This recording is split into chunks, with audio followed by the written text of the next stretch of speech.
जरा सोचिए, क्या किसी देश की जो सबसे अहम किताब होती है, उसका संविधान, क्या उसे बदला जा सकता है? आज हम इसी की कहानी में उतरेंगे कि भारत के संविधान को बदलना कितना मुश्किल है या कितना आसान, और इस एक शक्ति को लेकर उफ क्या जबरदस्त खींचतान हुई है। तो सबसे बुनियादी सवाल यही उठता है कि क्या किसी देश का संविधान पत्थर की लकीर होना चाहिए, मतलब एक बार जो लिख दिया सो लिख दिया, या फिर उसे बदलते वक्त के साथ बदलना भी जरूरी है? और पता है, हमारे संविधान को बनाने वाले इसी कश्मकश में थे। उन्हें एक ऐसी चीज बनानी थी जो चट्टान की तरह मजबूत हो, एक स्थिर नींव दे, लेकिन साथ ही इतनी लचीली भी हो कि जैसे जैसे समाज बदले, उसकी जरूरतें बदले, तो ये संविधान भी उसके साथ ढल सके। मतलब नींव पक्की हो पर नए कमरे बनाने की गुंजाइश भी रहे। और इसी सोच से हमारे संविधान का एक बहुत ही दिलचस्प पहलू सामने आता है। इसे सिर्फ एक रूल्स की किताब नहीं माना गया, बल्कि एक जीवित दस्तावेज। अब ये जीवित दस्तावेज का मतलब क्या है? सोचिए, ये एक पेड़ की तरह है जिसकी जड़ें तो गहरी हैं, लेकिन वो मौसम के हिसाब से बढ़ता है, नई टहनियां निकालता है, खुद को बदलता रहता है, ताकि वो हमेशा खड़ा रहे, मजबूत रहे। ठीक वैसे ही हमारा संविधान भी समय की ज़रूरतों और लोगों की उम्मीदों के साथ सांस लेता है, खुद को बदलता है। तो ठीक है, ये एक जिंदा दस्तावेज है, पर सवाल तो वही है, इसे बदला कैसे जाता है? मतलब इस किताब में संशोधन करने के या कहें कि बदलाव लाने के तरीके क्या हैं? इसका सारा खेल छिपा है संविधान के एक बहुत ही खास अनुच्छेद में, आर्टिकल 368। ये आर्टिकल संसद को एक ऐसी शक्ति देता है जो आम कानून बनाने से कहीं ज्यादा बड़ी है। ये है खुद संविधान को बदलने की शक्ति। लेकिन ठहरिए, ऐसा भी नहीं है कि ये काम चुटकी बजाते ही हो जाए। संविधान ने इसके लिए 3 अलग-अलग रास्ते बनाए हैं। कह सकते हैं 3 अलग-अलग लेवल की मुश्किल, एक आसान, एक थोड़ा मुश्किल और एक बहुत ज्यादा मुश्किल। तो देखिए, ये कैसे काम करता है। कुछ बदलाव, जैसे मान लीजिए किसी नए राज्य को बनाना है या किसी की सीमा बदलनी है, वो तो एक सिंपल मेजॉरिटी से हो जाता है। लेकिन अगर बात फंडामेंटल राइट्स यानी मौलिक अधिकारों जैसी बड़ी चीजों की हो, तो फिर चाहिए स्पेशल मेजॉरिटी। इसमें कुल सांसदों का बहुमत तो चाहिए ही, साथ में जितने लोग वोट कर रहे हैं उनका 2/3 बहुमत भी चाहिए। और फिर आता है सबसे मुश्किल लेवल।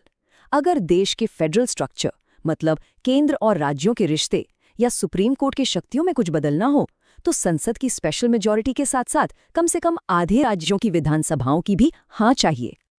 अब संसद के हाथ में ये जो इतनी बड़ी शक्ति थी, इसने एक बहुत बड़ा और बहुत ही पेचीदा सवाल खड़ा कर दिया। एक ऐसा सवाल जिसने आने वाले दशकों में हमारे लोकतंत्र की दिशा ही तय कर दी।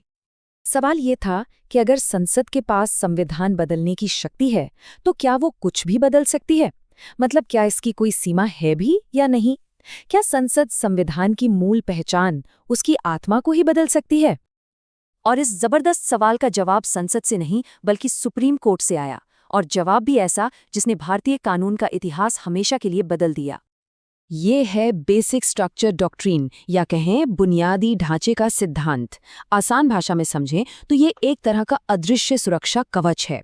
सुप्रीम कोर्ट ने कहा कि संसद संविधान में बदलाव तो कर सकती है, लेकिन वो इसके बुनियादी ढांचे, इसकी मौलिक आत्मा को न तो बदल सकती है और न ही नष्ट कर सकती है। अब सवाल है कि ये बुनियादी ढांचा है क्या? देखिए, इसकी कोई पक्की लिस्ट तो नहीं है, लेकिन समय समय पर अदालत ने बताया है कि इसमें क्या क्या आता है। जैसे संविधान की सर्वोच्चता, देश का धर्मनिरपेक्ष होना, शक्तियों का बंटवारा, निष्पक्ष चुनाव।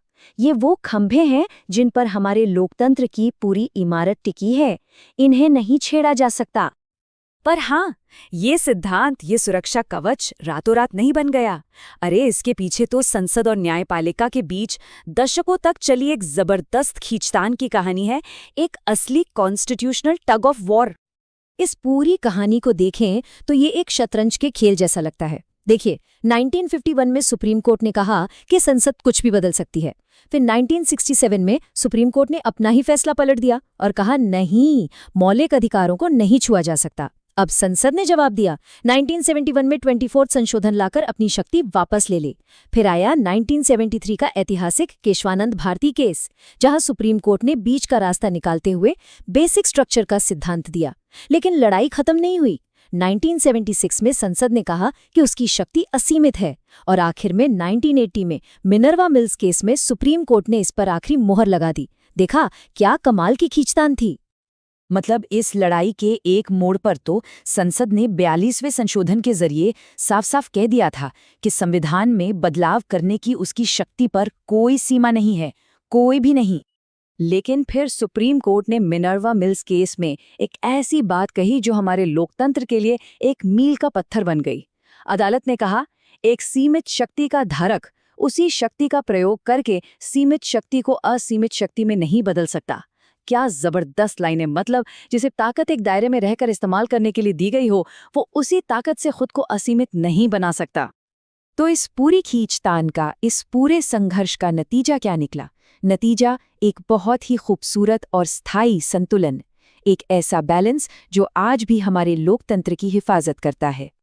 तो आज की स्थिति ये है कि इस बेसिक स्ट्रक्चर सिद्धांत ने एक संतुलन बना दिया है। संसद के पास शक्ति है कि वो बदलते समय के हिसाब से संविधान को ढाले, लेकिन दूसरी तरफ न्यायपालिका एक गार्डन की तरह खड़ी है जो ये देखती है कि इस बदलाव में संविधान की मूल पहचान कहीं खो ना जाए। और ये हमें एक बहुत ही गहरे सवाल पर लाकर छोड़ता है कि ये जो बदलने की शक्ति है और बचाने का जो कर्तव्य है, इन दोनों के बीच का ये संतुलन, ये जो हल्की सी खींचतान हमेशा बनी रहती है, क्या यही हमारे लोकतंत्र को जिंदा रखने का राज है?